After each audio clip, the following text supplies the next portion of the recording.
অনেকেই বলে যে আপা সিরাজগঞ্জের ভাষায় কথা বলেন। ভাত খাইছে খাও নাই, এখনো ভাত খাও নাই? আহারে কত বেলা হইল, এখনো ভাত খাও নাই কে? আসসালামু আলাইকুম, কেমন আছেন সবাই? মন থেকে আশা করি যে সবাই অনেক ভালো আছেন, তাই না? আমি আজকে একটা দই চিকেন রান্না করব। এটা ব্রয়লার চিকেন, একটু দই দিয়ে মাখিয়ে রাখবো, ততক্ষণে মশলা করতে করতে এটা হয়ে যাবে। এই চিকেনটার সুবিধা হলো যে মানে যেমন খুশি সাজাও এরকম একটা ব্যাপার থাকে না, যা মনে হয় তাই করা যায়। এটা খুবই দই চিকেনটা, এটাতে আসলে দইয়ের যত কারিশমা তার চেয়ে বেশি কারিশমা থাকে মাখনের। একটু মাখনটাই একদম ঝোলের মতো হবে। এটার রুটি দিয়ে, নান রুটি বলেন, যাই কিছু বলেন, মানে খেতে খুব ভালো লাগবে, ভাত ছাড়াও। সিদ্ধ আটার রুটি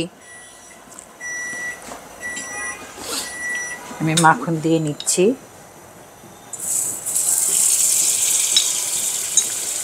আপাতত এইটুক দিলাম, পরে যদি লাগে আবার দিব।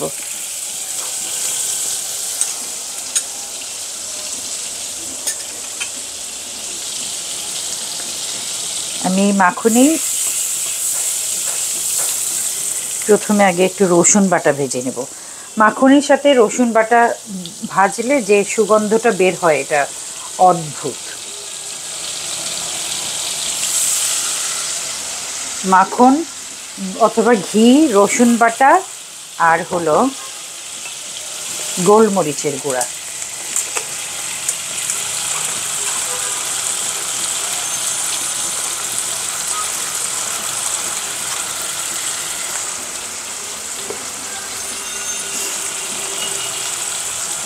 একটু নুন দিচ্ছি, একটু ধাপে ধাপে দিতে হবে, কারণ আবার একটু সয়া সস দিব।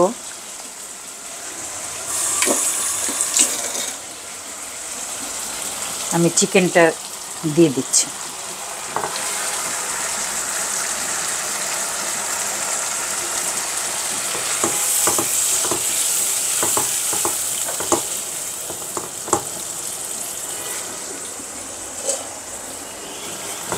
একটুখানি হয়ে আসলে এরপরে আমি আবার আদা বাটা দিব। হতে থাক, একটু গল্প করি। আমাকে অনেকেই বলে যে আপা সিরাজগঞ্জের ভাষায় কথা বলেন। সিরাজগঞ্জের ভাষা আমি জানি, আমার প্রাণের ভাষা। খুবই ওই ভাষাটা শুনলে না বুকের মধ্যে একদম ধক করে ওঠে, মনে হয় এত আপন। পাশ দিয়েও যদি কেউ ওই ভাষাটা বলে, বা কোনো নাটকে বা কোথাও কোনো ফোনে বা কেউ, তখন খুব একদম কিশোর বেলায় চলে যাই। তা আমরা বোনরা যখন একসাথে হই, আমরা কিন্তু একটু এরকম করেই কথা বলি। আমি যেভাবে কথা বলছি এরকম করেই কথা বলি। এমন না যে আমরা ঘরে সিরাজগঞ্জের ভাষা বলি বা গাজীপুরের ভাষা বলি আর বাইরে ফর্মালি আমি অন্য ভাষায় কথা বলি, তা না। আমার একটা মিক্সড ভাষা, যে অনেকে মনে করে যে আমার বাড়ি টাঙ্গাইল। তো টাঙ্গাইলের ভাষাটা মনে করার কারণ হলো আমার জন্ম ঢাকায়, আমি ঢাকাতে বড় হয়েছি, পড়াশুনো করেছি, আমার সব কিছু সারা জীবন ঢাকাতেই। কিন্তু মাঝামাঝি আর কি, ঢাকার পরে তো মাঝখানে টাঙ্গাইল, যমুনার ওই পারেই গাজীপুর। তো আমি গ্রামের ভাষা বলতে পারি। যে সবাই বলে না যে কেমন আছো, তো আমাদের গ্রামে বলে কে বাসাও, তো ভাত খাইছে খাও নাই, এখনো ভাত খাও নাই? আহারে কত বেলা হইল, এখনো ভাত খাও নাই কে? মাও ভাত আনতে নাই, একটা ভাতের চাউল আসছিল না? আহারে আসো এসো এসো এসো, আমার আঙ্গুর বাড়িতে এসো, আঙ্গুর বাড়িতে এসে খাও বাপু, একবেলা খাইলে আর কী হবো, শরম করে না? শরম করার কোনো কারণ নেই, আসো খাও। এটা না আমার আমার খালামণির বাসায়, আমার আপন খালা জ্যোৎস্না খালা, ওনার বাসার একটা প্রতিবেশী ছিল আর কি। তো সেই প্রতিবেশী বলতো যে মানে আমার খালার আবার আরেকটু আঞ্চলিকভাবেই কথা বলেন, কারণ তারা গ্রামে বড় হয়েছেন। তো তাদের কথা শুনে ওরা বলতো যে তোমাদের ভাষার সাথে না হারমোনিয়াম বাজান যাবে, সুর আছে। তো এটা তো ভালো, খারাপ না তো, তাই না? এবি একটু কয় কি কইতে আছে, মানে এই ইংরেজি খবর হচ্ছে। আমার বাসার যে সাহায্যকারী কাজ করে সে বলে কি যা মনে হয় সে তাই কয়, যে মুহে যায় সে তাই কয়, এবি একটু কয়, কইলেই হবো, কইলে একটা ভাষা। তা আমি আসলে পারি, সিরাজগঞ্জের ভাষা পারি। তারপরেও হয় একদম খুবই আঞ্চলিক, যেরকম অল্প একটু এটা বলে এক দুক্কা, এই এক দুল্লা এক সিমটি। তো এটা আসলে এই ভাষাটা না একদম কলিজার ভিতর থাকে, এটা এত সোজা না। মানে নাটকে যারা অন্য দেশের ভাষা, হয়তো বরিশালের মেয়ে নোয়াখালীর ভাষা বলছেন, তারা আসলে খুবই প্রতিভার অধিকারী, কারণ অন্য ভাষা বলা খুব কঠিন। যাই হোক, আমি একটু আমার পারঙ্গম ক্ষমতা দেখালাম যে আমিও সিরাজগঞ্জের ভাষা, গাজীপুরের ভাষা পারি। আমি আসলে গাজীপুরকে খুবই ভালোবাসি, যদিও আমার ঢাকার প্রতিও অনেক টান, আবার বগুড়ার প্রতি অনেক টান। বগুড়ার ভাষা মানে এত মজার, আমার হাজব্যান্ড যখন বন্ধুর সাথে ফোন করেন তখন উনি কখনোই উনি ঢাকার ভাষায় কথা বলেন না। আরে কি করিচ্ছু রে বে, কি করিচ্ছু বে, খেলা দেখিচ্ছু, খেলা তো সেরকম জমিচ্ছে। তুই তুই কোন দল? না আমি অমক দল। বলে না কি সব তুই ওই দলে গেছস, আমার দলে আসলা। এত মজার, মানে একটু ফানিও বগুড়ার ভাষা। তারপরেও আমার বগুড়ার ভাষাও খুব ভালো লাগে। আমি এটা হচ্ছে আদা বাটা দিলাম, এক চিমটি মরিচ দিব, এক চিমটি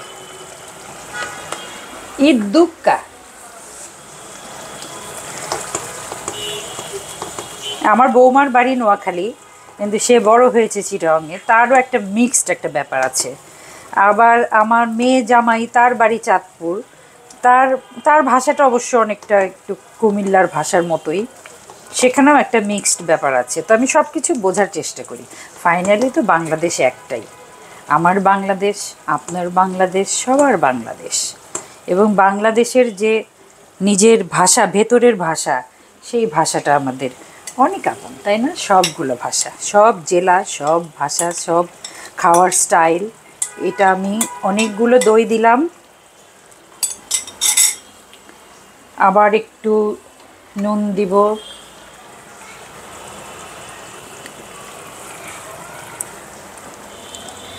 একটা সময় একটুখানি চিনি দিব, আর একটু হোক, একটু নেড়ে চেড়ে দিই।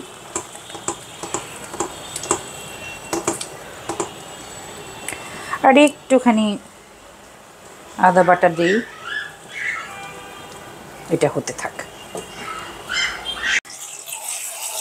যদিও মাখন উপরে উঠে এসেছে, তারপরেও ভাই যত অপরাধী হই, আমি আরও একটু মাখন দিব। মাখন দিব, এই পেঁয়াজগুলো দিব, একটুখানি আগে থেকে করে রাখা গরম মশলা, সামান্য একটুখানি। এই গরম মশলাটা করা আমি একদিন আপনাদের দেখাবো। আমি শিখাবো না, আমি দেখাবো। এক চিমটি না, 1 চা চামচ আন্দাজে। কি খুলে না কেন? শেষে একটু দিলাম। যখন নামাবো সেই সময় আমি কাঁচামরিচ আর ধনেপাতা দিব। এই যে মাখা মাখা ঝোলটা, একটুখানি চিনি দিই, 3 আঙ্গুলের 1 চিমটি চিনি। এটা খাবারের স্বাদ বাড়াবে।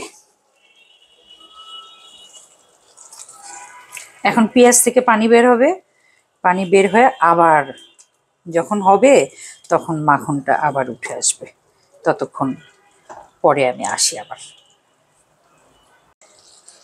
আহ বাটারের সুগন্ধ, বাটারের সুগন্ধে ঘুম আসে না আনন্দে, কবিতা বানায় ফেললাম। আমার মনে হয় এটা হয়ে গেছে। আমি একটুখানি কাঁচামরিচ দেই, ওই শেষমেশ একটু ঝাল হবেই, কিছু করার নাই। একটুখানি ধনেপাতা দিই।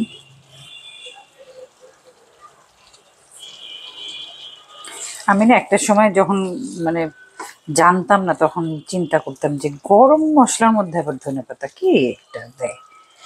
এখন যেটা দেখি যে না, মজা লাগে অনেক। ধনেপাতার যে একটা অ্যারোমা, দারুণ।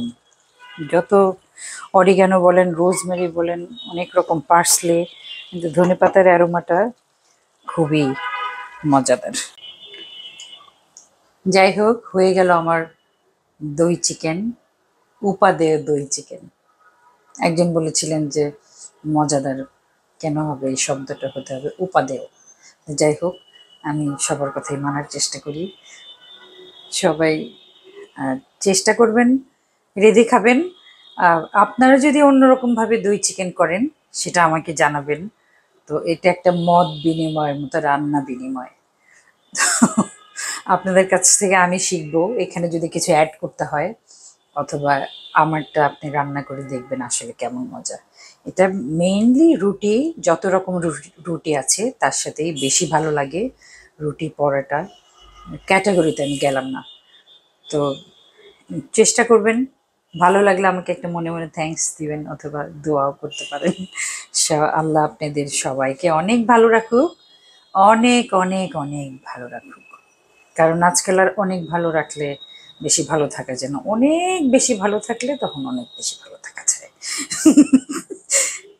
সবার জন্য আবারও অনেক দোয়া রইল, আমার জন্য দোয়া করবেন।